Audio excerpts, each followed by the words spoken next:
Hey everyone, my name is Sam. I'm part of the team here at St. Paul's, and on Sunday I preached on Jesus being the light of the world. We're going through a series at the moment as a church through the book of John, and we're looking at the I am statements that Jesus made.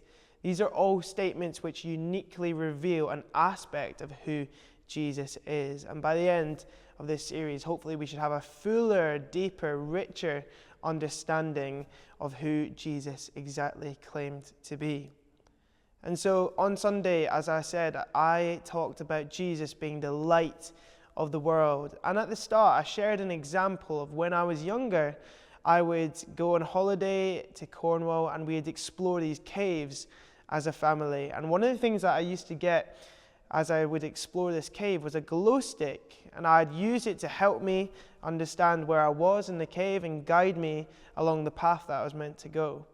But by the end of this journey, I would not need this glow stick anymore because it'd be light outside and I wouldn't need it.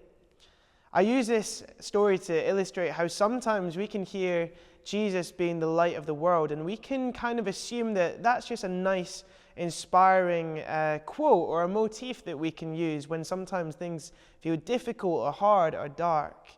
Surely Jesus meant more when he said, I am the light of the world. And we can see that by looking at some of the context in which John tells us where Jesus makes this statement. So the first time that Jesus makes this statement, he is in Jerusalem. And it's at a moment in the Gospels where the Jews are celebrating the Feast of Booths, or the Feast of Tabernacles.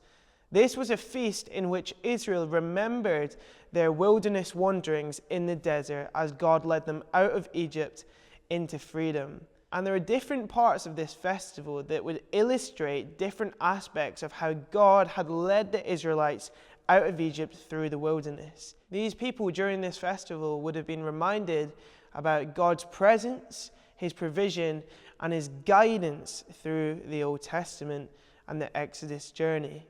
And so this is the backdrop in which Jesus makes this statement that he is the light of the world. But not only that, at this point in the Feast of Booths, there would have been great big lights scattered all around the temple courts. And so there are these lights in the temple that illustrated God's pillar of fire and his presence and the divine light, what it meant for Yahweh to be the light to his people. And so this is the backdrop in where Jesus says the statement, I am the light of the world. So when Jesus makes this statement, he is not saying something nice or inspiring, but he is deliberately connecting the dots of who the Jews thought God was in the Old Testament to who people are perceiving him to be now. The second time that Jesus claims to be the light of the world is in a different scenario. He comes across a blind man and he says, while I'm in the world, I am the light of the world. And so he's made this statement in the temple, but now he's faced with a different set of circumstances and makes this claim again. But what he's about to do is not only illustrating that he's the light of the world, but embodying that statement. And so Jesus, he goes up to this blind man, he spits in the ground, he makes mud, puts it on the man's eyes, and he tells him to wash in the pool of Siloam. And after the man washes, he comes back seeing. Jesus here, he's not only illustrating who he is, but he's demonstrating who he is. He's embodying the fact that the light is not just God being a guiding presence, but he's the one who brings spiritual and physical sight to our lives. Jesus being the light of the world is not something that we can add to our lives, but Jesus being the light means that we should be transformed by receiving spiritual sight from this truth. There are two ways in which we can apply this message this week. Number one is to understand a deeper revelation of who Jesus is. To know Jesus as the light of the world is not just to know Jesus as God, but as the one who brings spiritual sight to our life. Not just sight, but truth, life, and meaning. To know Jesus as he really is to have our lives transformed by this supernatural encounter that God has came from heaven down to earth to give us a real life-giving relationship with him. This should be life-changing. This should transform every aspect of our lives.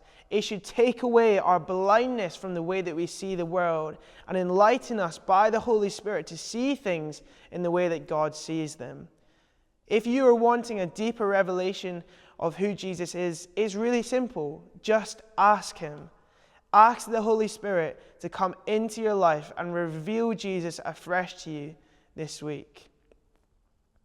Number 2, a really key way in which we can apply this passage this week is not only understanding who Jesus is, but likewise embodying Him as the light of the world to those around us.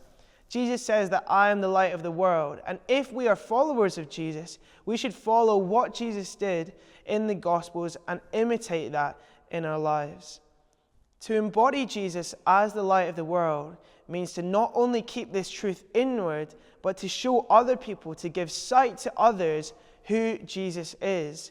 Maybe this week there is an opportunity for you to share who Jesus truly is for 1 or 2 people. This can be as simple as saying, hey, is there anything I can pray for you? I feel like Jesus wants to move in your life more. Or even asking to pray for healing or sharing prophetic encouragement. Whatever it is, we as the people of God can embody Jesus' light to those around us. And that doesn't just have to be in a church building. That can be wherever we are throughout our week. Whether it be direct as that or not, these small acts are how we embody Jesus' light in the world. We can be people who show the world who Jesus is by telling them directly, but also showing them love and compassion and mercy. This is what it means to be the church in the world, to be the light in which Jesus can use us to show the light to others around us. So hopefully you found this message helpful and it's been able to apply to your life some way